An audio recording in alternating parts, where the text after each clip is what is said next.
제가 안 그래도 이제 그 글로벌 사이버 대학교 뇌교육학과에 3학년으로 편입학을 하게 됐는데 사실 뇌교육이라는 그 학문, 이 뇌교육 명상이라고 하는 것에 대해서 너무나 이제 큰 애정을 갖고 있고, 그래서 이제 마음을 먹고 이제 공부도 같이 하고 있습니다. 근데 주로 명상에 대해서 되게 관심이 많으시고, 또 무의식 정화, 이런 부분, 자기 사랑, 예, 그리고 내가 원하는 대로 삶을 살 수 있는 어떤 그런 법, 그런 걸 되게 궁금해 하시거든요. 네네. 그래서 그런 부분을 우리 교수님께 아주 체계적으로 네. 예, 배워보도록 하겠습니다. 네. 예. 제가 이제 내교육학과이니까 궁금해 하실 분 있으실 것 같아요. 네. 내교육에 대한 네, 맞습니다. 명상에 관심 있고 또 뭐 하고 계시는 분들이 시청하시는 거죠. 네, 맞습니다. 네. 내교육은 뭐 심플하게 얘기하면 21세기 인간을 이해하는 건 이제는 뇌에 대한 이해가 필수적인 시대다. 이렇게 얘기를 하고, 저하고 뇌 바꾸면 심장 바꾸는 것 좀 다르지 않을까요? 네. 심장 바꿀 수 있죠. 네. 인공 심장도 이식하는 시대니까. 근데 뇌를 바꾸면 사람이 바뀌는.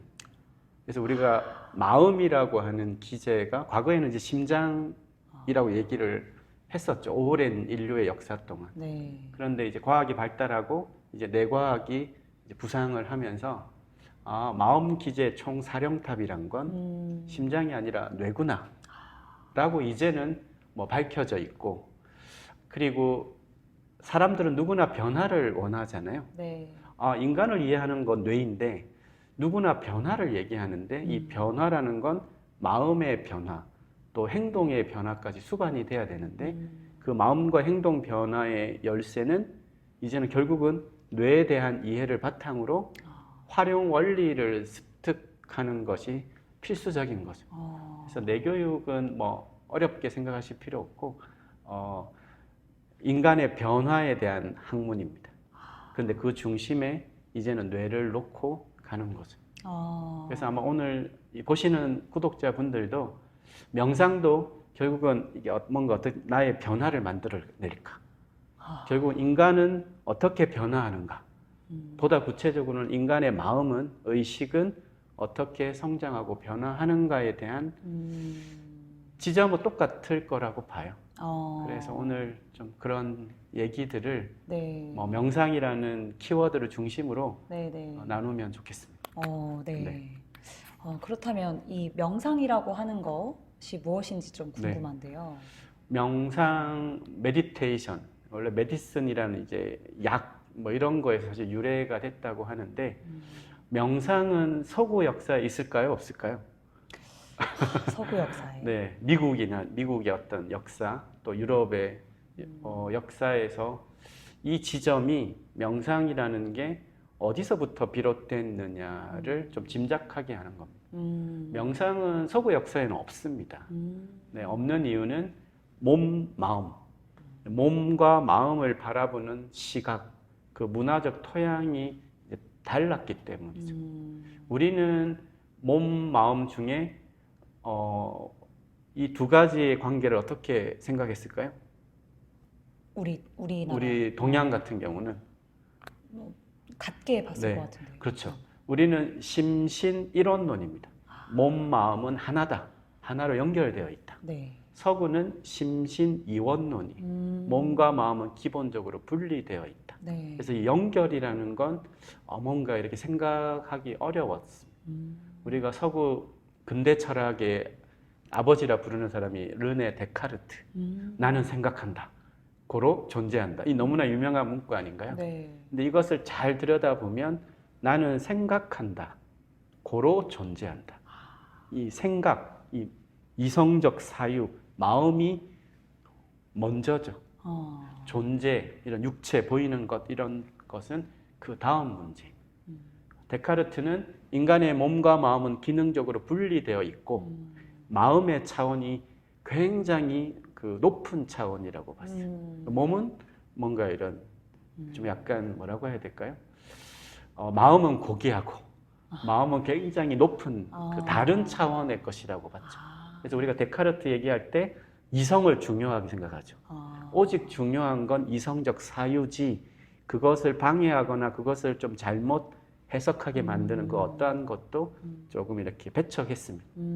그래서 데카르트 때는 그 이성적 사유를 방해하는 몸의 경험, 인체 감각에서 오는 것을 제한해야 된다. 여기서부터 심신이원론이 확립되기 시작해요. 심신이원론이라는 건 몸과 마음은 분리되어 있는데 마음이 중요하다는 거예요. 마음은 그 아주 다른 차원에 있다는 거예요. 근데 지금 인류과학은 어떻게 얘기하냐? 마음이라는 이제 과학으로는 의식이라고, 이 컨셔스니스라고 부르는 의식은 몸이 없이는 일어나기 어렵습니다.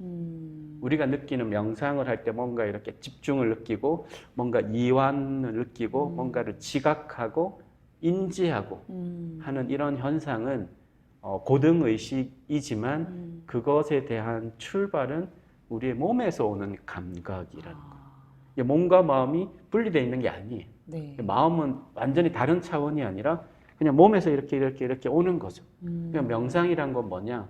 몸에서 오는 감각을 새롭게 알아차리고 그것을 깨우고 훈련함으로써 기존에 없던 감각의 확장이 일어나고 그런 감각의 확장이 일어남으로 인해서 뭔가 인사이트, 뭐 영감도 생기고 통찰도 생기고 그리고 기존에는 이쪽 이렇게 봤는데 조금 더 의식의 감각이 깨어나니까 보다 입체적인 시각이 생기고 그러니까 명상은 이완이나 뭐 이런 치유의 차원을 훨씬 넘어서는 동양의 정신 문화의 정수라고 사실 얘기할 수 있죠. 그래서 서구에서 그 실리콘밸리에서 그 명상을 하는 그 혁신가들이 많은 이유입니다. 스티브 잡스, 유명한 명상을 오랫동안 했던 사람이죠. 네. 구글, 네. 구글의 가장 혁신적인 직원 연수 프로그램이 이 Search Inside Yourself, SIY, 너의 내면을 검색하라. 이게 검색 기업이다 보니까 이름도 내면 검색이라고 붙였는데 그것의 핵심도 동양의 명상이에요. 그러니까 구글, 애플, 스티브 잡스. 오늘날 애플 신화에 스티브 잡스를 빼고 얘기할 수가 없잖아요. 네. 근데 그 스티브 잡스의 명상은 스티브 잡스는 어디서 그런 걸 배웠냐? 미국의 서구 교육에서 배우지 않았다는 거예요. 네. 스티브 잡스의 그 유명한 사진이 있어요. 그 집에 자기 집에 아주 텅 빈 가구 하나 없는 아주 심플한 그리고 차 한 잔. 나에게 필요한 것은 차 한 잔과 음악과 이 텅 빈 공간이면 충분하다. 근데 그 스티브 잡스가 그런 사고의 혁신, 이 애플이 이 미니멀라이즘의 그 극한이잖아요. 스티브 잡스가 단순함의 극치, 또 격식의 파괴, 창조. 이것은 아시아의 명상에서 터득한 거예요. 그게 오늘 애플의 DNA에 녹아 들어가 있죠. 그러니까 어떻게 보면 지금 실리콘밸리에 이런 그 저녁 시간을 없앴다는 위즈덤 2.0, 이 새로운 지혜를 얻자. 근데 그 새로운 지혜를 얻는 것은 지덕체, 지식 기반의 어떤 인지학습에서는 사실상 너무 어렵다고 봤고, 왜냐? 인지 기반 학습이라는 건 계속 지식을 축적하고 그거를 토대로 뭔가 두뇌를 개발해야 되는데 남과 다른 사고, it's different, 뭔가 혁신, 창조 이런 거는 기존 틀을 깨트리지 않으면 어려운 거예요. 근데 인간의 뇌라는 건 참 재미나게 그 시간이 흐를수록 틀이 많아지잖아요. 나이가 20대보다 60대, 70대가 되면 틀이 공고해져요. 물론 재능도 발달하죠. 나이가 들수록 역량도 높아지지만 의식이란 면에서는 왜 이렇게 대화가 안 돼? 왜 이래 답답해? 이렇게 얘기하는 건 이 신경망의 특징이에요. 나이가 들면 이제 데이터의 축적이 많아지고 갔던 길을 계속 반복해서 가다 보니까 신경망이 강화되는 겁니다. 이게 패턴 인식 이런 기능을 쓰는데 그런 게 강화되다 보니까 작년보다 아마 올해 새로운 걸 덜 하죠. 나이가 들면. 맞습니다. 그 호기심보다 두려움이 나이가 들면 커지죠. 네. 덜 움직이죠. 네. 갔던 길을 가죠. 네. 더 빨리 하는 것 같지만 그게 결국은 습관하고 그게 조금 잘못된 방향으로 가면 의식이 고착화되는 거예요. 이게 나이가 들어서 유연함을 갖춘다는 건 굉장히 어렵습니다. 더더욱 어려운 건 공고해진 의식의 틀을, 자신이 형성한 틀을 깨트리고 새로운 뭔가를 바라본다는 건 지극히 어려워요. 그러니까 명상은 단순한 테크닉이나 메서드나 프로그램이 아니라는 거예요. 인간의 의식의 틀을 깨트리고 확장하는 인간의 어떤 새로운 역량 개발, 그것이 이제 동양의 수천 년 전에부터 이어온 정신 문화에서 일부 나라에서만 갖고 왔던 거죠. 그러니까 서구에서는 있을 수가 없죠. 몸, 마음의 커넥션을 되어 있지 않다고 믿었기 때문에 마음의 의식 현상이, 의식의 훈련이 몸에 변화를 준다는 건 인정할 수가 없죠. 거꾸로 몸의 변화가 뭔가 이렇게 된다는, 네, 뭐 그러니까 한쪽을 인정할 수 없는 겁니다. 그게 이제 점점점 동서양이 만나고 있죠 지금. 네. 그래서 지금은 이제 명상을 뭐 하버드 메디컬 스쿨이나 뭐 이런 데서도 예를 들면 의사와 환자 간의 라포 형성이 제대로 될 때와 안 될 때에 이런 플라시보 효과제 일종의 그런 게 차이가 있다. 네, 이런 것까지도 연구가 일어나고 있을 만큼 지금은 이제 인정하고 있죠. 네. 거의 대부분. 네. 저기 소리가 네. 이제 꺼지겠죠. 아, 네, 물소리 같으네. 비가 와서 그런가 봅니다. 네. 물소리 뇌 좋습니다. 네. 계속 들으면 안 들립니다. 네. 네. 그러면 이제 그 명상을 보통 네. 찾는 이유가 네. 뭐 여러 가지가 있겠지만 내가 삶의 패턴이 마음에 들지 않아서 내가 원하는 삶을 살고 싶은데 그게 잘 안 되는 부분들. 그렇죠. 네. 그러니까 한마디로 어떤 나의 무의식이 바뀌어야 된다라고 네. 하는 부분에 관심을 갖고 명상하는 경우도 되게 많거든요. 그럼 이제 무의식 정화라고 하는 건 네네. 어떻게 접근을 해야 되는지. 네. 네. 우리가 뭐 많이 들어보셨을 거예요. 인간의 의식이라는 거는 이 빙하로 보면 그 수면 위에 일어난 한 5%, 뭐 많게 한 10% 정도가 이제 의식의 영역이라고 보고 네. 나머지 사실은 90에서 95%가 무의식 영역이라고 보죠. 네. 빙하 아래에, 수면 아래에 있는 네. 영역. 그런데 인간의 의식이라는 현상은 이제 우리가 영장류잖아요. 호모사피엔스. 영장류는 언어를 갖고 있죠. 그 아래쪽으로 내려가면 언어 중추가 거의 없습니다. 그러니까 이제 인간만이 움직임의 아주 복잡한 기제, 거기에 감정의 조절까지 갈 수 있는 1차, 2차 복잡한 감정. 예를 들면 파충류는 생존을 위한 감정만 거의 써요. 근데 우리는 복잡한 감정을 갖고 있죠. 거기 위에 언어를 갖고 있고 네. 이 언어로 인해서 갖가지 것들을 표현하고 언어로 점철된 기억을 뇌에 저장하는 거예요. 그걸로 일어난 이제 시각과 청각의 이 외부에서 들어온 입력을 기반으로 복잡한 우리가 라이프 생을 살아가는 거죠. 네. 거기에 영장류의 가장 유별난 특징이라는 이 셀프 컨셔스, 자의식을 갖고 있어요. 이게 내가 나라는 걸 알아차려요. 신생아들 딱 태어나면 거울에 비친 얘가 나라는 걸 모르죠. 강아지, 고양이 집에 기르시는 분들. 성인이 된, 중장년이 된 강아지, 고양이도 거울에 비친 얘가 나라는 걸 모르죠. 나를 안다는 것. 이게 결국은 이제 우리가 명상을 할 수 있는 또 이유이고, 명상이라는 상태를 만들 수 있다는 건 여러분과 저가 영장류라는 증거입니다. 그래서 이 인간만이 할 수 있는 어떻게 보면 이 의식의 그 전환이죠. 그리고 의식을 확장할 수 있는 지점이라는 거예요. 근데 이 명상이라는 게 할 수 있는 사람도 있고, 네, 일상에서 거의 잘 안 하고 살아가는 사람도 네. 많고요. 네. 지금 현대인들은 의식이 대부분 밖으로 향해 있잖아요. 네. 네, 스크린으로. 네, 그게 거의 90%입니다.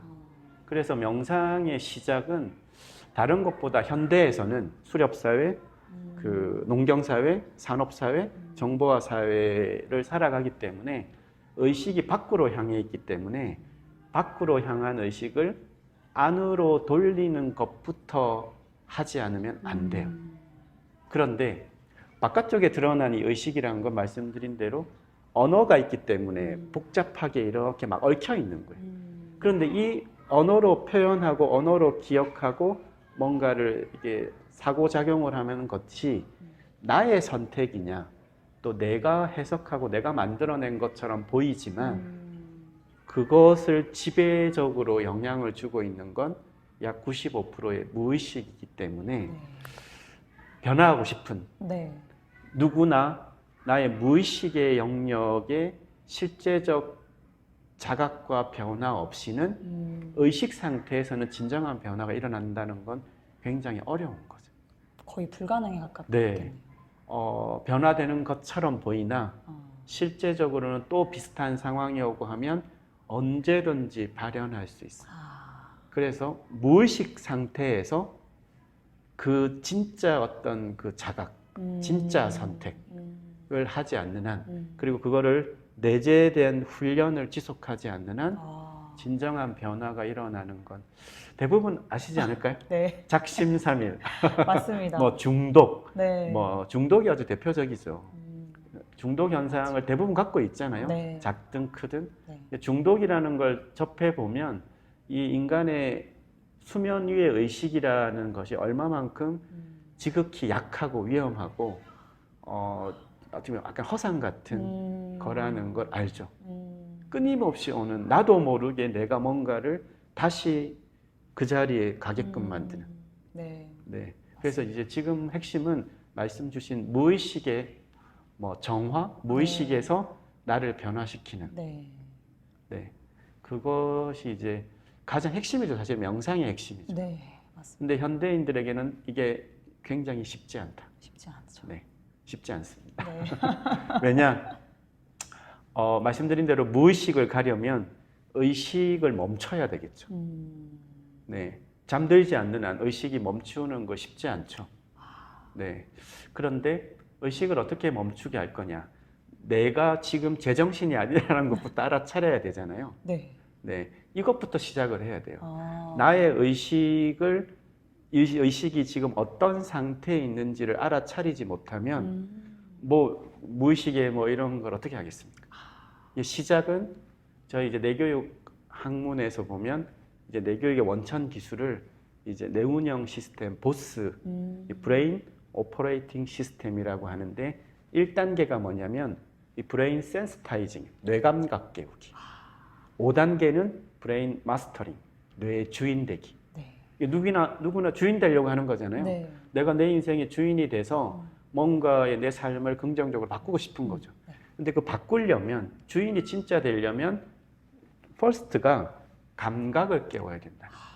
어떤 감각이냐? 예를 들면 어떤 친구가 이렇게 그 뭔가 이제 책상에 앉아 있는데 연습장을 그냥 끄적거리고 있어요. 네.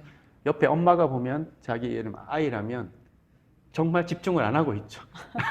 근데 정작 당사자는 끄적거리고 있는 나를 모르는 거예요.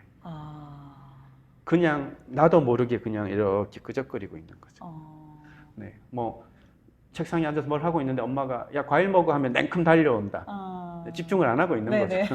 그러니까 내가 지금 어떤 상태인지를 집중이 안 되지만 못 알아차리는 경우. 예를 들면 내가 몸이 피로해요. 몸이 엄청 필요합니다. 나의 피지컬한 몸은 필요한데 많은 분들이 피로감을 못 느끼는 경우가 있죠. 맞습니다. 나는 필요한데 내가 필요하다는 것조차 모르고 살아갈 때가 많은 거예요. 네. 똑같은 경우입니다. 그건 뭐냐? 몸은 필요한데 몸에서 이런 감각 수용기가 다 있어요. 근데 이 감각 수용기가 알아차리려면 뇌로 와야 되잖아요. 뇌로 감각이 몸과 이 마음의 기제가 신호가 끊어져 있는 거예요. 그럼 내가 못 알아차리겠죠. 이거 필요한데 피로감을 못 알아차려. 직감이라는 영어 단어가 뭔지 아세요? 직감. 저 사람 직감이 뛰어나네요. 네. 우리가 명상할 때 얘기를 가끔 많이 하죠. 명상을 하면 직감이 좋아질까? 직감이 영어로 gut feeling입니다. got 장. 장의 감각. 직감이 장의 감각이군요. 결국은 이 감각이라는 건 몸의 인체에서 갖고 있는 거예요. 소름 돋았어요. 네. 인체에서 뭔가 내 감각이 깨어나서 이렇게 올라오는 신호. 이게 우리가 뇌로 보면 뇌신경이라고 있어요. 뇌신경 중에 대부분 이제 뇌 안에 있겠죠. 네. 근데 유일하게 뇌 바깥으로 나가는 신경이 있어요. 그거를 미주신경이라고 합니다. 네. 미주신경. 미주신경은 말 그대로 뇌 바깥으로 가서 인체의 내장 기관들에게 연결된 신경. 근데 이 미주신경 연결돼 있으니까 내장의 감각들이 이렇게 계속 뇌로 신호를 전달할 거잖아요. 네. 그 중에 이제 장의 감각, gut feeling, 직감. 그러니까 장이 더부룩하다 네. 느낌이 있을 때 있죠. 네. 장이 뭔가 이렇게 꼬르륵꼬르륵 소리가 난다. 장이 어디가 뭔가 이렇게 느낌이 안 좋아. 그러다가 진짜 복통이 나면 완전히 뒤집어지겠죠. 그래서 최근에 의학 패러다임을 바꾼 게 바로 이 장이잖아요. 이 장을 더 세컨 브레인, 제2의 뇌라고 부릅니다. 결국은 우리 인체 중에 그 사지, 두 팔, 두 다리를 빼면 모든 장기들은 이 장에 다 있는 거예요. 이 장의 감각을, 장의 그 건강을, 장의 상태를 잘 알아차리느냐. 네, 그 훈련이죠. 근데 그 훈련은 이제 기본적으로 몸을 따뜻하게 하고, 네. 많이 자극하고, 네. 많이 움직이게 하고, 네.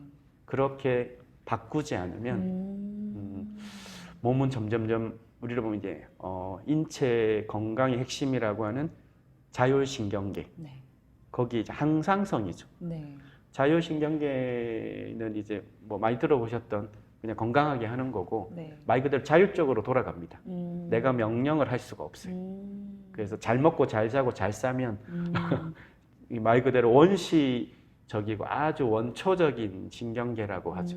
뇌로 보면 가장 안쪽에 있는 시상하부부터 해서 이 뇌관 영역에 거가 생명 중추예요.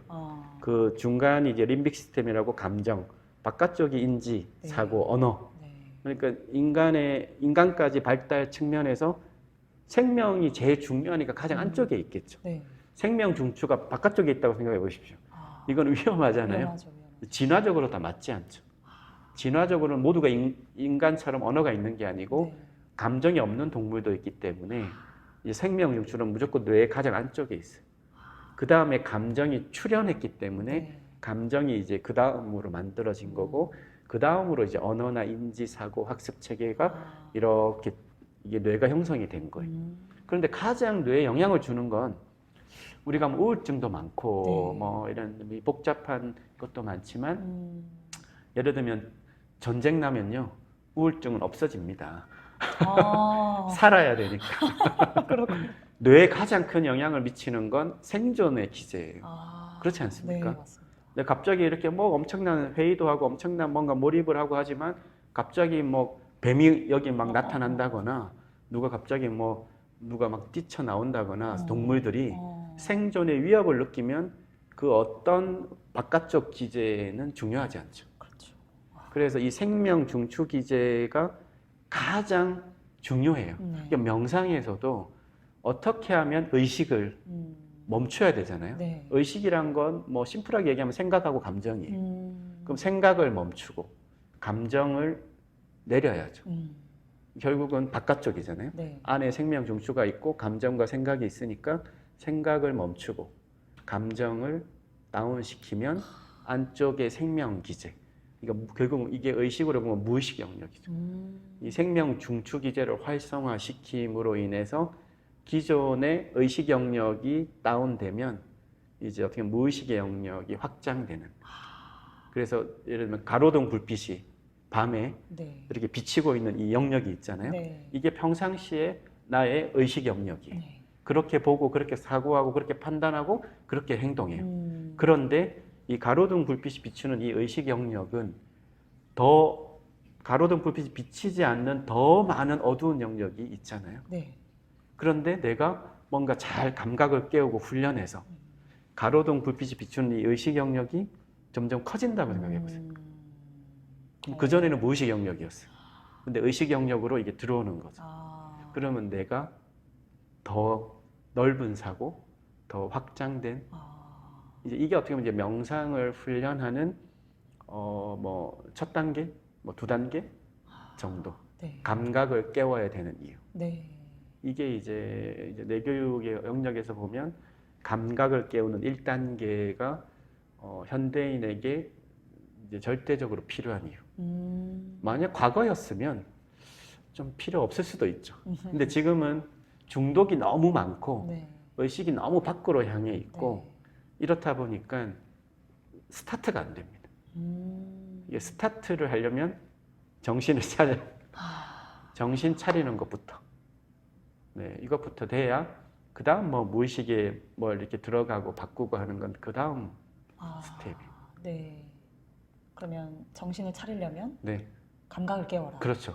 정신을 차리려면 이게 마음이잖아요. 마음을 차리려면 정신 차려라.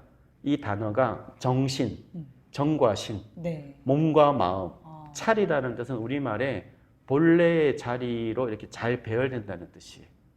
정신 차려 이렇게 하면 당신의 몸과 마음이 제자리를 찾도록 하라는 뜻이에요. 우리말이 아주 멋있죠. 멋있네요. 그래서 명상의 시작은 정신 차리는 것. 몸과 마음이 흩어져 있고 끊어져 있는데 그거를 잘 원래 있는 자리로 가게끔 하는 거죠. 그게 이제 명상의 이제 1차 훈련이라고 봐야 되겠죠. 네.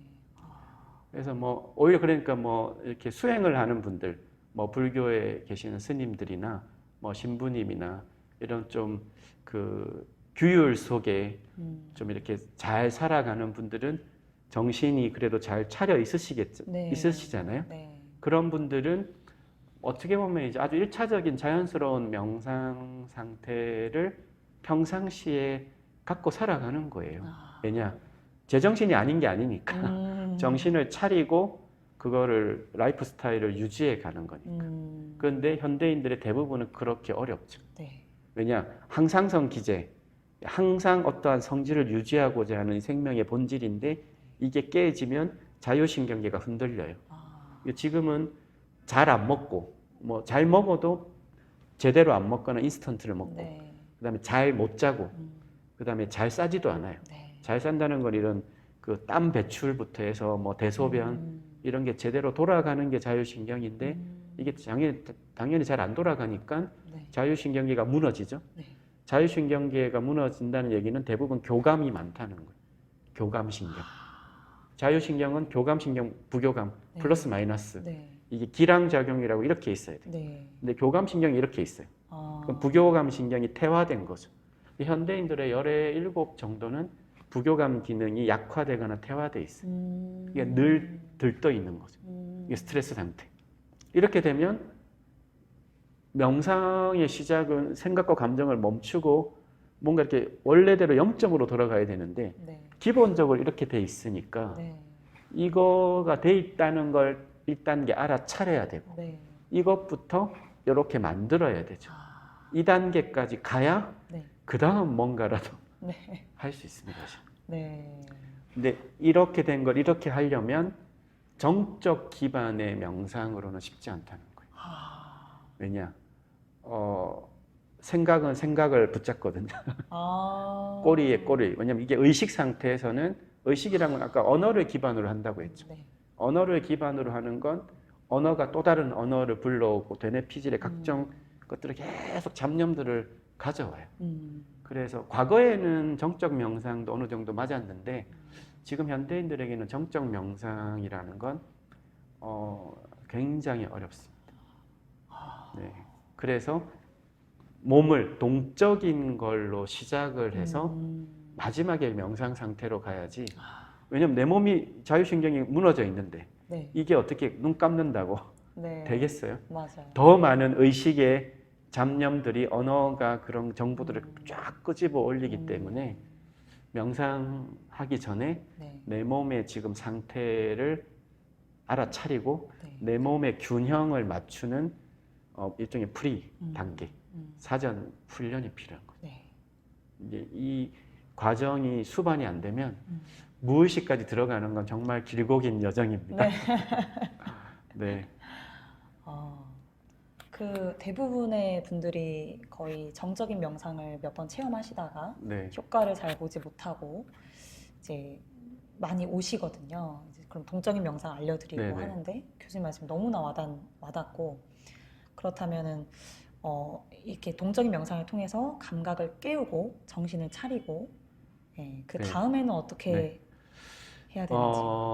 이제 뭐 저는 이제 내교학과다 보니까 네. 내교학과의 단계에 따르면 네. 1단계 이제 감각을 깨우면 2단계, 3단계가 유연화하기.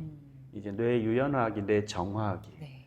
이 3단계 뇌 정화가 말 그대로 얘기하신 무의식의 어떤 정화 단계. 그런데 이 단계가 1단계 감각을 깨워서 감각을 깨우는 것도 어떻게 보면 이제 몸의 감각을 깨우고 네. 또 마음의 이 정보죠. 이 각종 정보의 감각, 대부분 편향성이 많아요. 정보도. 그런 것 감각도 깨우고 몸과 마음을 연결하는 에너지의 감각을 깨우고 이걸 깨우고 나면 우리가 이제 일상에서 뭔가를 하다 보면 안 해본 사람은 모르는데 뭔가를 해본 사람은 알아요. 틀을 느낍니다. 누구나 습관, 내가 뭔가 갖고 있는 거. 네. 우리가 여러 명과 같이 팀을 짜서 일을 해보면 네. 그 사람의 이 틀이 보이거든요. 스스로가 알죠. 네. 내가 갖고 있는 습관, 편향성, 어떤 그 고정관념 네. 이런 것들이 대부분 갖고 있어요. 네. 그래서 그거를 깨트리는 훈련이 보통 2단계에서 하는 유연화 단계인데 이거는 끊임없이 피지컬을 기반으로 더 강도 높은 게 필요해요. 네. 그리고 나서야 3단계 뇌 정화하기. 이게 결국은 이제 무의식으로 네. 들어가는 거예요. 네. 근데 이 3단계 정화하기를 하려면 하나의 어떤 무의식의 문을 여는 게 필요한데 네. 의식을 낮추는 거잖아요. 의식을 어떻게 하면 멈추는 건데 네. 의식을 멈추는 아주 그 훌륭한 그 채널이 바로 이제 진동이. 네. 왜냐? 우리 물리학을 많이 뭐 양자 물리학부터 물리학을 하도 네. 얘기하니까 우리는 다 원자로 구성되어 있고 원자 안으로 들어가면 소립자 있고 쿼크 네. 있고 막 복잡죠. 근데 결국은 이게 다 입자이면서 파동이라고 오늘날 물리학이 얘기하잖아요. 네. 기본적으로 진동입니다. 모든 원자 안에 있는 전자, 핵 이것들은 대부분 어쨌든 진동을 하고 있어요. 그러니까 고정되어 있는 것 같지만 고정되어 있지 않다는 거예요. 근데 우리가 의식이라는 거를 어떻게 하면 멈출 수 있을까? 어떻게 하면 무의식으로 쉽게 진입할 수 있을까? 내 몸 자체에 진동을 가하는 거죠. 처음에는 의식해서 일종의 약간 강제 진동이죠. 네. 이게 우리나라 그 뇌파 진동 명상도 그래서 뇌파 진동 명상. 이 한국식 명상 중에 아주 대표적인 명상인데 동적 기반 명상이에요. 네. 기본적으로 동적 기반이라는 건 몸을 두드릴 수도 있고 스트레칭 운동 할 수 있고 네. 다양한 몸을 자극해서 자율신경의 균형을 맞추는 어떤 것도 좋습니다. 네. 뭐 맨발 걷기를 엄청 하거나 네. 뭐 등산을 하거나 네.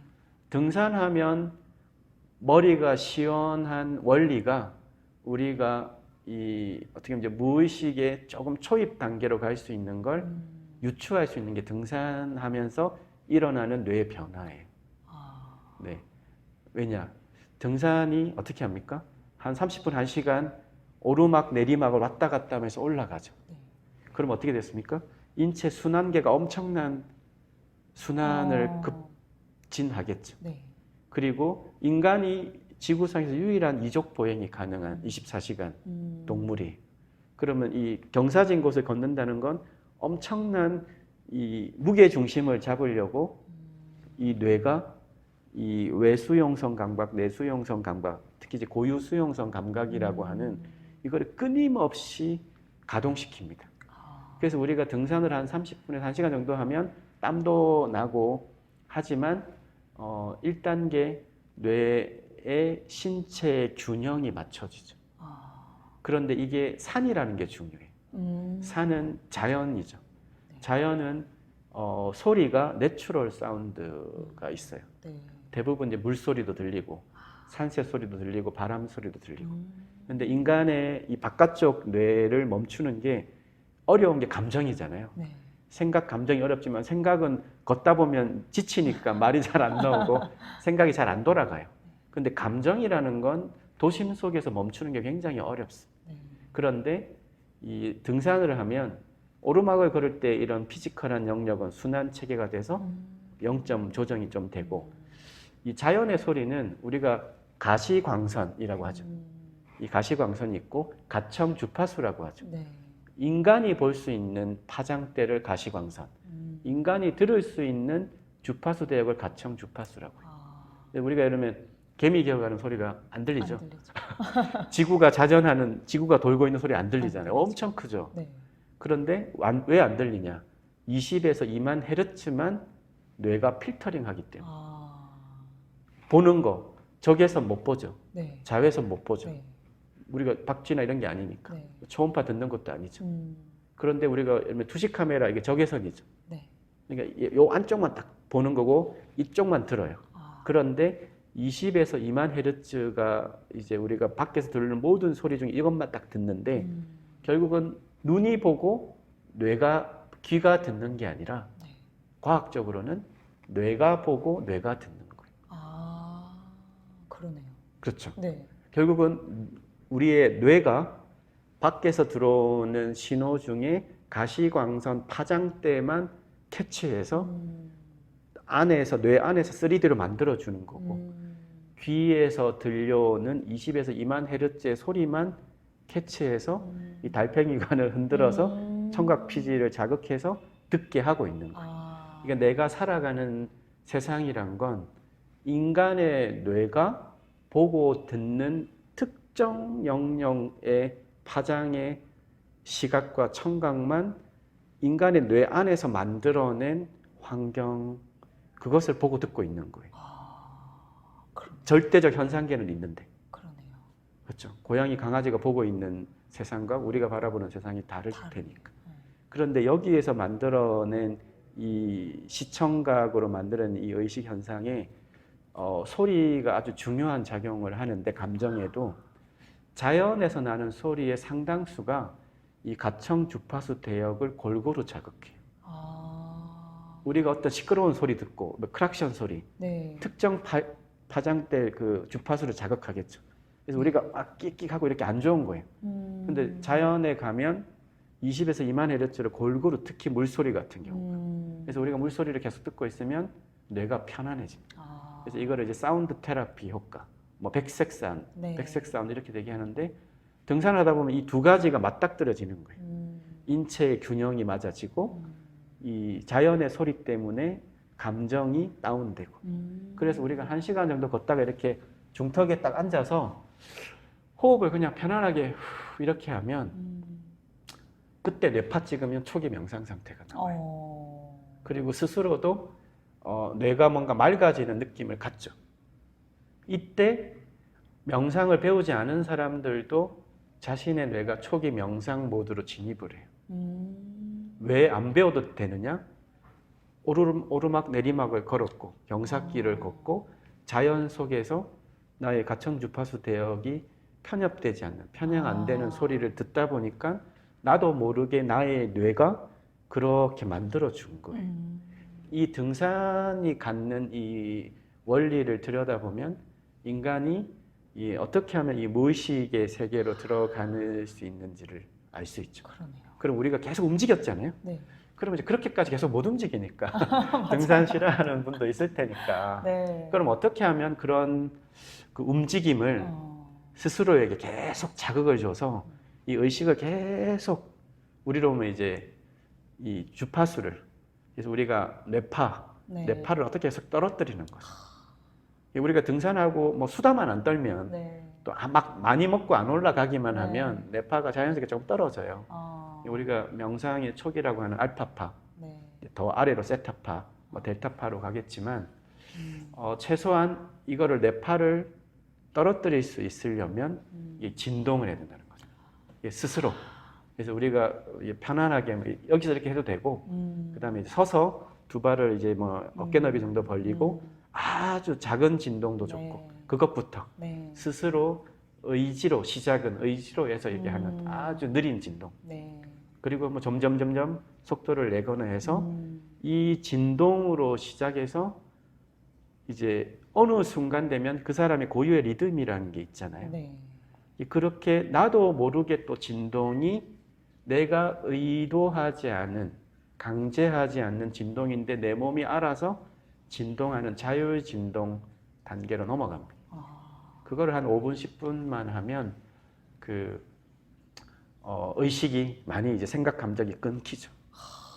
아니면 뭐 예를 들면은 제정신으로 없이 막 이렇게 춤추면은 안 되겠죠. 우리가 네. 원래 뭐 클럽이나 이런 데 가면은 정신없이 추는 사람과 네. 댄서들이 몰입해서 하는 춤과는 다르죠. 네. 이게 어떻게 보면 이제 그렇게 내 의식을 완전히 놓아버리느냐, 그럼에도 불구하고 남아 있는 거예요. 그거를 보고 있는, 그거를 내가 하고 있는 나를 어느 순간은 이걸 어떻게 보면 놓아버릴 수는 있으나 그때는 제정신이 아니게 예를 들면 클럽에서 춤추는 것과는 다른 자율 진동 모드로 들어가기 때문에 네. 그때 나는 좀 다른 나죠. 이게 깨어있는 의식 상태를 유지하면서도 의식이 확장된 네. 무의식 영역으로 좀 들어간. 네. 네. 그래서 그 진동이 무의식의 문을 여는 네. 스킬, 네. 뭐 기술이자 네. 뭐 메서드라고 할 수 있습니다. 어. 많은 또 훈련이 필요하지만 네. 네, 중요하죠. 너무 중요하네요. 네. 실제로 이렇게 오프라인 워크샵 때 진동을 하거든요. 네네. 진동 명상을 하면은 이제 되게 좋아하시는 분들 대부분인데 또 어색해하시는 분도 그렇죠. 계시고, 네. 그 어색함이 어떻게 보면 이제 틀이죠. 음. 네, 내가 몸을 흔들고 뭔가 맞아, 하는 그 것을 갖는 자체에 그 대한. 틀.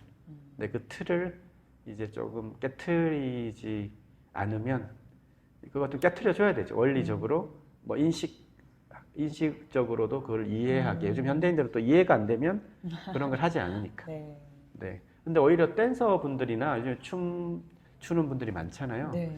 저희 학과에도 내교학과에도 이 댄서 분들이 몇 분 계시거든요.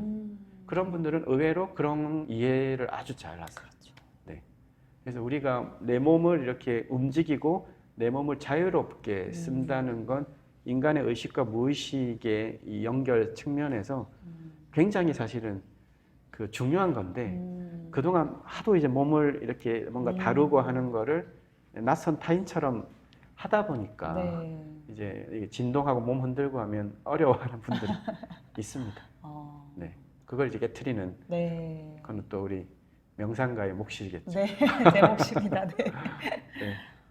그러면 그렇게 뇌정화의 핵심은 진짜 진동, 그 생각과 감정이 끊어진 자리에서 맞습니다. 정화가 되고. 네.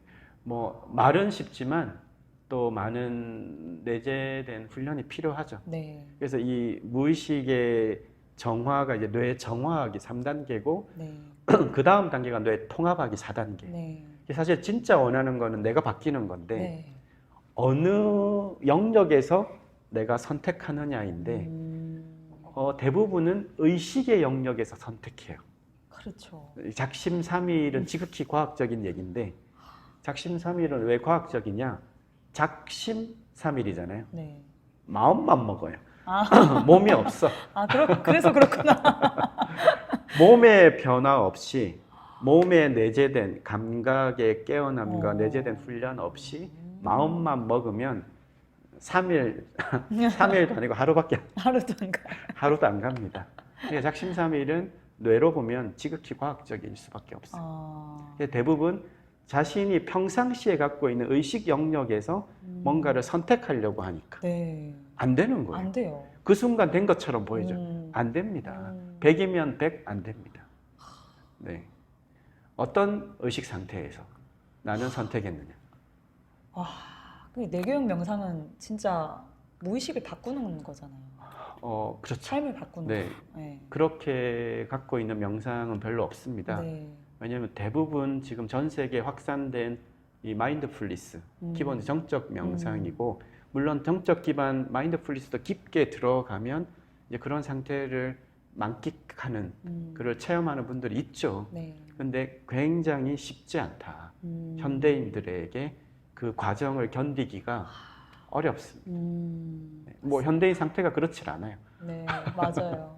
네, 그리고 뭐 불교의 이런 화두를 붙잡고 많이 하죠. 네, 간화선부터 해서 이렇게 가만히 있지 하는 거. 네, 저희 할머니도 지금은 돌아가셨지만 예전에 이제 불자셨는데 쉽지 않습니다. 네, 그런 고행을 견디면서 이 스님들이기 때문에 가능한 거죠. 네. 참선을 하는. 네. 현대인들이 그렇게 할 수 없죠. 절대 불가능하죠. 네, 구글의 명상도 기반이 정적 기반, 이 마인드풀리스 기반이. 대신 구글의 이제 명상 개발자인 차드 몽탄이 그 정서 EQ를 접목한 거예요. 왜냐하면 이 다니엘 골먼 EQ의 개발자죠. 네. 다니엘 골먼 개발팀의 다니엘 골먼과 그 존 카바친 이 마인드풀리스 MBSR 개발자예요. 이 MBSR 개발자인 MIT의 존 카바친 교수와 다니엘 골먼이 이 일종의 구글 TFT에 참여해서 만든 거예요. 이 내면 검색이라는 게. 그러다 보니까 기존의 어떤 마음챙김 명상과는 또 약간 색깔을 달리합니다. 왜냐하면 기업의 일종의 역량 개발 차원으로 세팅을 했기 때문에.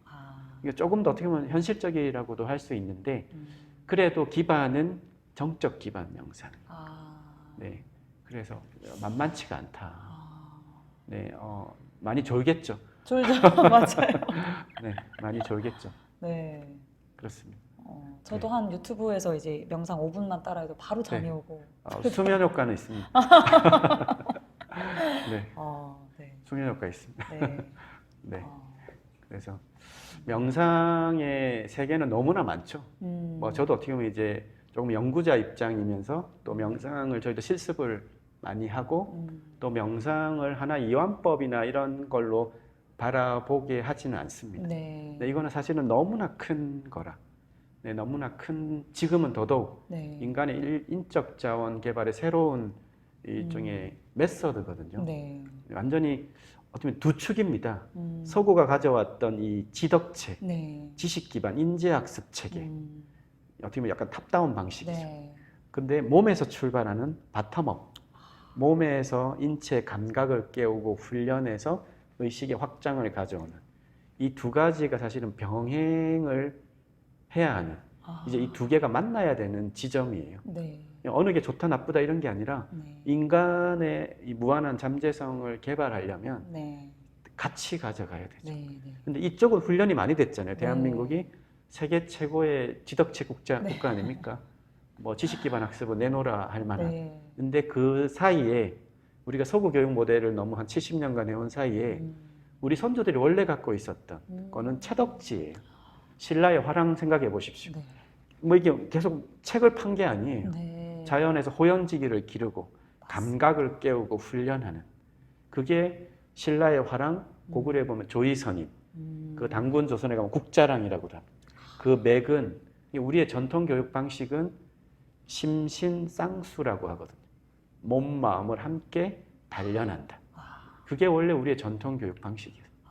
근데 이게 점점 고려 조선으로 넘어오면서 이제 그냥 완전 서구에 또 넘어오면서 근대 교육은 지덕체로 간 거죠.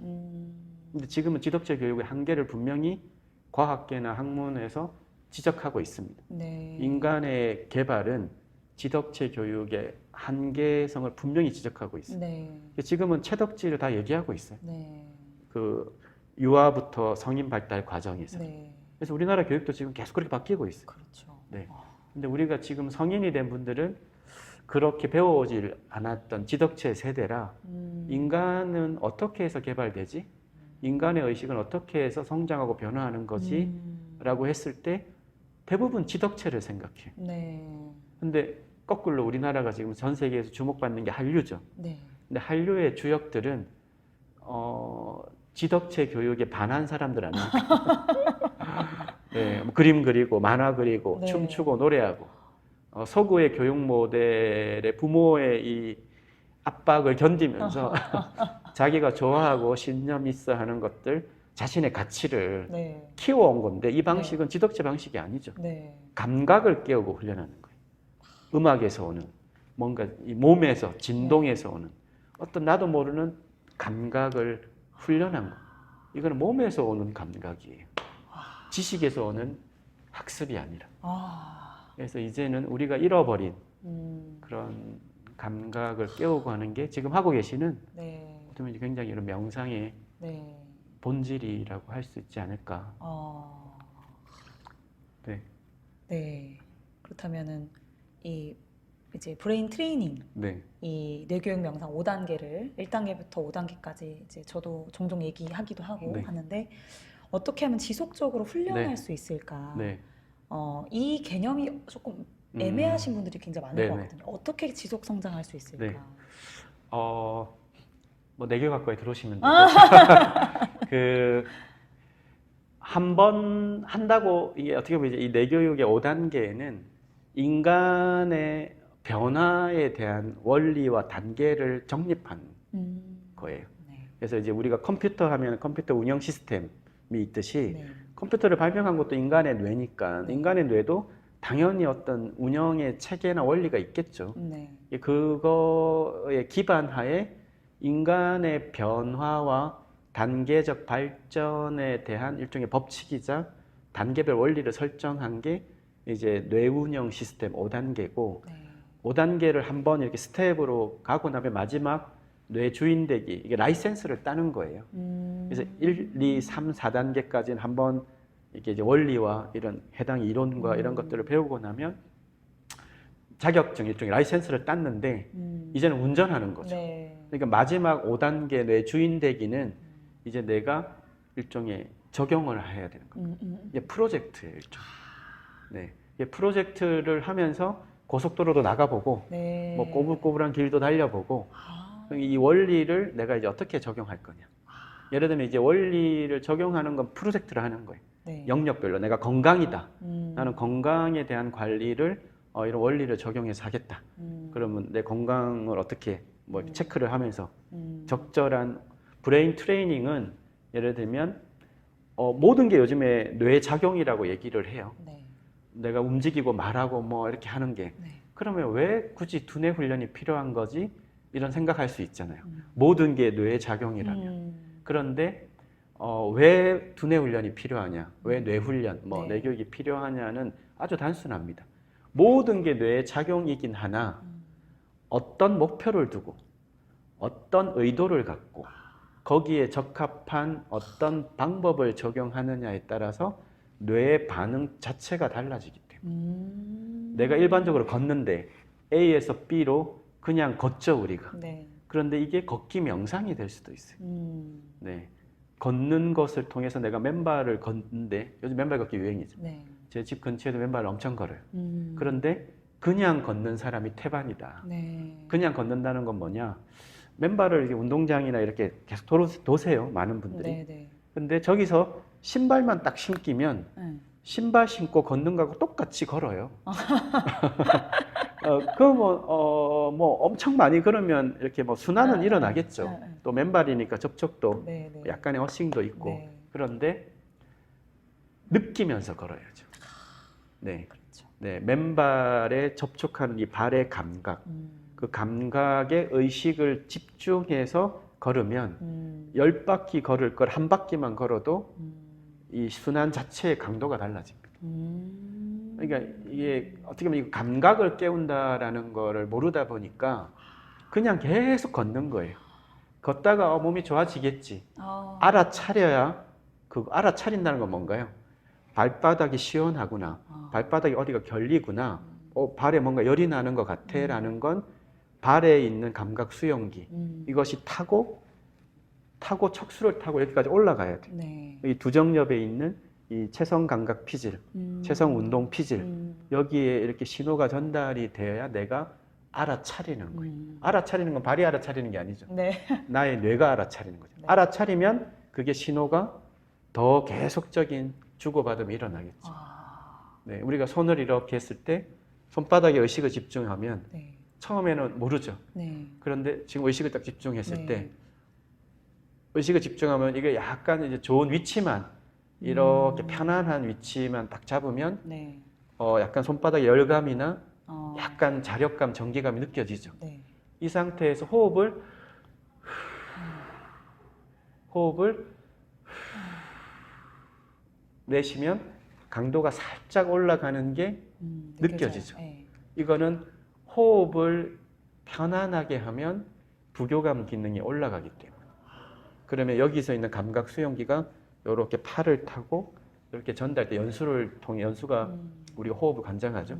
이렇게 타고 올라가는 게 신호의 강도가 커진 거예요. 네. 이거는 내가 호흡이 인간의 생명 중추 기제 중에서 유일하게 의식이 관여할 수 있는 생명 기제 호흡밖에 없습니다.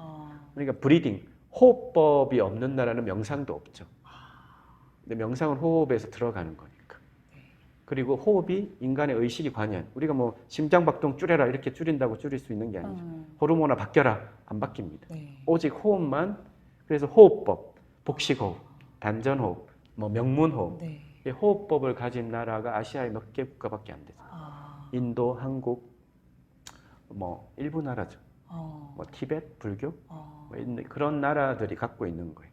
그래서 우리가 마음이 몸을 조절하는, 결국 명상의 시작이 그런 거잖아요. 네. 심신 이론론, 네. 우리는 심신 쌍수.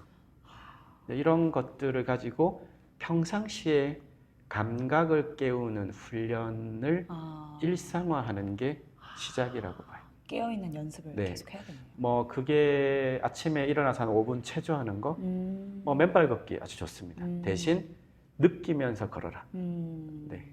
일상에서 좀 반복해서 할 수 있는 거. 네. 그거를 이제 한 달, 뭐 한 석 달 이렇게 하다 보면 몸의 감각이 깨어난다는 걸 알아차리게 돼요. 이거를 매일 한다고 생각하시면 네. 어제의 감각과 오늘의 감각이 좀 다르겠죠. 네. 근데 몸의 감각이 깨어나면 감정의 이 출렁거림의 변화를 더 쉽게 알아차려요. 왜냐면 감정이라는 건 영어로 이모션이죠. 네. 이모션의 시작은 모션이에요. 왜 감정이 없는 동물들이 있죠. 네. 인간은 감정이 움직임에서 출현한 거라 모션이 내재화되고 외부의 위협에 생명을 잘 지키기 위해서 감정의 이 출렁거림을 기억하면 생존에 유리하기 때문에 감정이 동물의 진화에서는 출현하는 거예요. 그래서 모션, 이모션, 이가 접두어잖아요. 모션이 밖으로 튀어나가는 거. 그래서 내가 몸 상태가 안 좋아. 감정이 출렁거리죠. 누가 쉽게 자극하면 짜증나죠. 근데 내가 몸이 오늘 괜찮아. 편안해. 뭐 누가 툭툭 쳐도 좀 덜 할 수 있죠. 그런데 이 감각을 깨우는 훈련을 내재화하면 감각의 이 모션의 이 움직임이 내재화되는 거잖아요. 네. 그럼 이 이모션의 출렁임이 살짝만 일어나도 내가 쉽게 알아차려요. 거기서부터 이제 나의 의식이 몸에서 오는 감각, 그다음에 이 감정의 출렁거림을 어떻게 보면 이제 빠르게 인지하는 거예요. 그것이 이 항상성이라고 하는 이 대부분 자동 항상성이에요. 네. 이제 무의식 영역에서 몸의 반응이 이렇게 일어나는 거예요. 이 세포의 움직임, 세포 기관의 움직임, 조직, 뭐 이런 것들이 여기까지는 내가 모르죠. 예를 들면 몸이 안 좋아서 계속 이게 몸이 안 좋아지다가 염증이 일어나면 우리가 알잖아요. 네. 그다음에 뭔가 이게 몸이 안 좋아져가지고 감정이 출렁거리겠죠. 네. 이때까지 모르다가 이게 어느 순간 의식 영역으로 올라와야 우리가 알아차리는 거예요. 근데 이게 점점 우리가 알아차리는 훈련이 잘 되면 이게 점점 더 내려가겠죠. 그럼 우리가 가로등 불빛 얘기했듯이 더 빨리 알아차리는 거예요. 그래서 무의식의 이런 영역을 내가 다루고 들여다보고 하는 훈련의 시작은 평상시에 이걸 습관화하는 훈련, 감각을 깨우는 훈련, 습관화. 그것부터. 생활화, 습관화. 네. 느껴라. 네. 그래야 몸의 어제가 예를 들면 몸이 70kg예요. 몸무게가. 근데 어제는 70kg였는데 무거워요. 네. 오늘은 70kg였는데 가벼울 수 있잖아요. 네. 물리적인 무게는 변치 않지만 우리가 에너지 바디라고 얘기하는데요. 이 몸과 마음을 연결하는 걸 이게 동양적인 사고죠. 네. 이 에너지의 바디의 감각은 달라요. 오늘은 가볍고 내일은 무거워. 네, 이러면 내가 알아차려야 되죠. 내가 뭔가 나의 무엇이 어제 무엇이 나의 에너지를 무겁게 했을까? 나의 에너지를 가볍게 했을까? 몸에 어떤 자극도 있었을 테고 심적인 어떤 스트레스가 있을 수도 있죠. 그거를 관찰하는 거예요. 그러면 그거에 이제 발원지를 알면 그거를 가지고 이제 좀 해석을 하고 정화를 해야죠. 네, 네. 근데 그거를 모른 채 계속 가면 이게 나의 문제가 어디서 비롯됐는지 그렇죠. 알 수가 없죠. 알 수가 없죠. 그게 쌓이고 꼬이면 아, 나중에는 도대체 어디서부터 비롯됐는지를 모릅니다. 아, 특히 현대인들은 요즘에 뭐 쇼폼, 뭐 스크린, 끊임없는 자극에 강도 높은 자극에 쏠려 있기 때문에 더더욱 정신을 차리기가 어렵습니다. 네. 그리고 도파민 같은 수치가 뭐 계속 발산하는 거죠. 제정신이 아닌 네. 상태. 네. 명상은 고사하고 깨어있는 의식 상태를 유지하는 것조차 어렵다. 지금 이제 이런 채널에서 이런 관심을 갖고 하시는 분들은 대단하신 겁니다. 대단하시죠. 이런 걸 네. 보고 계시다는 것만으로도 사실 어느 정도 깨어있는 상태라는 거예요. 내가 나의 상태를 알아차리고 뭔가 변화하려고 지금 관심을 갖고 집중하시는 거니까. 네, 네, 맞아요. 채널 구독자분들이 훌륭하신 분들. 훌륭하십니다. 네. 대부분 구독자분들 네. 하나 더 여쭤봐도 되나요? 네네. 네. 네. 너무 좋네요. 네. 구독자분들이 이제 보통 영성에 입문을 하고 명상을 관심 있는 이유가 이 끌어당김의 법칙, 네. 시크릿. 네. 그렇죠. 이것을 이제 이게 되게 매력적이잖아요. 뭔가 맞습니다. 내가 원하는 걸 끌어당긴다. 네. 네. 그리고 뭔가 창조한다. 이런 게 되게 이렇게 확 사람들에게 와닿기 때문에 그런 걸 어떻게 잘 보시는지. 네. 인간의 뇌가 갖고 있는 아주 특별함 중에 상상할 수 있잖아요. 네. 끌어당김 법칙도 사실은 상상을 현실로 만드는 건데 이 상상이라고 하는 이미지네이션이 인간만 할 수 있어요. 강아지, 고양이는 예를 들면 상상을 할 수가 없어요. 상상을 왜 할 수가 없지? 강아지, 고양이인데 집에 기르시는 분들 집에 가면 강아지, 고양이가 이렇게 막 흔들죠. 네. 저도 고양이 한 마리가 있어요. 근데 그 고양이나 강아지의 뇌에서는 예를 들면 주인이 들어가면 그 강아지, 고양이의 뇌는 그 주인의 상이, 기억된 상이 스냅 사진처럼 착착착 떠올라요. 알죠. 알아차리죠. 근데 이걸 기억된 현재라고 해서 포유류가 갖는 1차 의식이라고 해요. 스냅 사진. 근데 지금 누군가를 떠올리면 착착착 떠올리고 마는 건 아니죠. 이게 연결이 되잖아요. 파노라마. 이거는 인간만 가능해요. 왜 연결된 파노라마가 펼쳐지냐? 인간이 언어 중추가 있는 고차 의식을 갖는다. 이렇게 표현하거든요. 그러니까 포유류는 1차 의식, 인간은 고차 의식. 그래서 강아지, 고양이가 3년 전에 나는 어떤 강아지였지? 이걸 모르죠. 떠올릴 수가 없어요. 과거의 나를 떠올릴 수가 없다. 그럼 미래도 나는 1년 후에 어떤 고양이가 될 거야. 그럼 내가 계획을 세우고 계획표를 만들고 실천할 수가 없다. 없죠. 그러면 동물이 아래쪽으로 갈수록 현재를 살아가는 거예요. 현재 살다가 생을 마감하는 거예요. 1000년 전의 호랑이, 지금의 호랑이, 삶의 시간은 현재적 시간. 바뀌지 않죠. 근데 인간은 왜 이 시크릿이라고 하는 끌어당김의 법칙이 의미가 있냐면 인간만 고차 의식을 갖고 과거의 나, 특히 미래의 나를 떠올릴 수가 있어요. 근데 이거를 쓰는 사람과 쓰지 않는 사람이 있다는 거예요. 미래의 나를 떠올리는 사람, 떠올리지 않는 사람, 현재만 살아가는 사람. 미래를 떠올리면서 현재에 집중하는 것과 미래를 떠올리지 않고 현재만 살아가는 건 다르죠. 그런데 인간의 유별난 특징, 결국 상상이란 건 인간만 할 수 있다, 첫 번째. 두 번째는 인간의 뇌는 결국은 아까 제가 잠깐 얘기 드린 밖에서 들어온 이 정보를 가지고 뇌에서 창조한 거잖아요. 결국은 나의 뇌가 만들어내고 있는 세상을 지구상에서 나만 바라보고 있는 거예요. 사과를 봐도 똑같은 사과가 아니겠죠. 저를 처음 보셨다면 저를 두 번째 본 사람과 저의 지금 3D가 뇌로 들어가서 저를 딱 떠올릴 때 이렇게 시신경을 타고 들어가서 시상이라고, 이 살라모스 시상이 중개소입니다. 여기서 뒤로 딱 보내요, 시각중추로. 시각중추로 보내서 저의 상을 지금 3D를 띄워주고 있는 거예요. 저를 보고 있는데, 저를 처음 보셨으면 처음 본 그 감정이 일어나겠죠.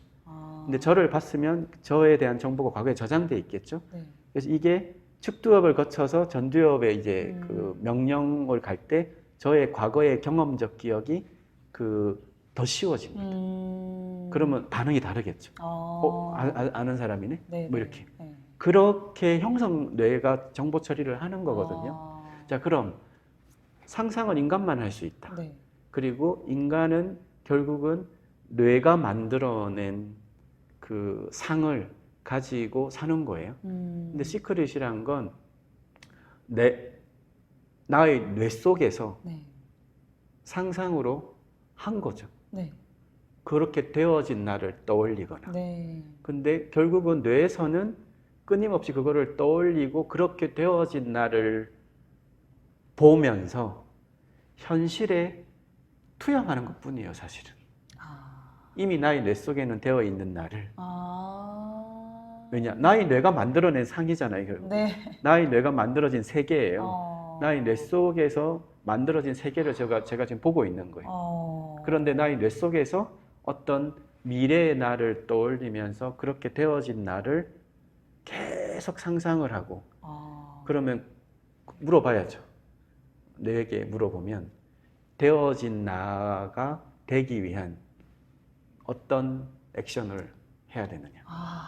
그러면 뇌가 무의식 상태에서 그 질문을 하면 뇌가 답을 주겠죠.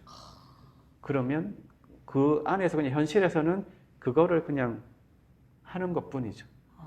그러니까 순서가 바뀌든 말든 결국은 뇌가 만들어낸 세계를 현실에 투영해서 만들어내는 것 뿐이다. 그래서 이게 인간의 뇌가 갖고 있는 창조성의 그 위대한 비밀을 보면 그런 인류의 역사 동안 그런 아주 위대한 족적을 남긴 사람들을 보면 저는 그런 걸 다 썼다고 봐요. 네, 그런 인간의 내가 아닌 나의 뇌 속에 무엇인가가. 왜냐하면 인간의 무의식이란 건 인간의 유전 환경을 보면 인간의 유전자라는 건 이 인류의 역사하고 같이 가잖아요. 네. 내 안에 있는 유전자가 나만의 유전자가 아니죠. 네. 나의 부모님, 네. 그 위에 네. 계속 올라가면 다 있을 거 아닙니까? 네. 우리의 유전자 안에 다 있어요. 네. 근데 그게 결국은 의식으로 보면 무의식이죠. 이 나의 유전자에 저장된 그 엄청난 인류의 역사, 우리의 할아버지 할머니, 더 위의 세대, 선조들이 가져왔던 이 땅에서 읽어왔던 수없이 많은 그 정보가 저장돼 있겠죠, 사실은. 그것이 이제 의식이 아니라 무의식의 영역으로 들어가면 나도 모르는 과거의 엄청난 정보들이 우리 유전자 안에 있는 거죠. 네. 의식으로 보면 무의식, 유전자로 보면 이 DNA죠. 근데 이 유전자라는 건 그 극한의 상황에서 아니면 아주 무의식 단계에서 또 발현이 되거든요. 그래서 우리가 성격은 뭐 변화할 수 있지만 네. 기질이라는 건 극한의 상황이 되면 그냥 나도 모르게 나오는 건 네. 무의식 네. 차원이에요. 네. 그래서 사람이 그렇게 나오는 게 있죠. 사람을 극한으로 보면 그 사람의 아주 본질적인 무의식의 어떤 반응 체계가 나올 수밖에 없어요. 네, 나머지는 이제 어떻게 보면 훈련된 거는 의식 단계에서 훈련된 거지만, 그래서 우리가 시간을 똑같은 예를 들면 직장에서도 태스크를 똑같이 주더라도 이 사람의 진가를 알려면 시간을 한 반으로 압축하는 거. 그 다음에 또 4분의 1로 압축해. 그러면 다른 퍼포먼스가 나오죠. 프로야구 선수가 강타자와 일반 선수 타이는 빠른 공을 던져보면 알잖아요. 네. 그러니까 의식이 느리게 가요. 실제로 그렇게 가면.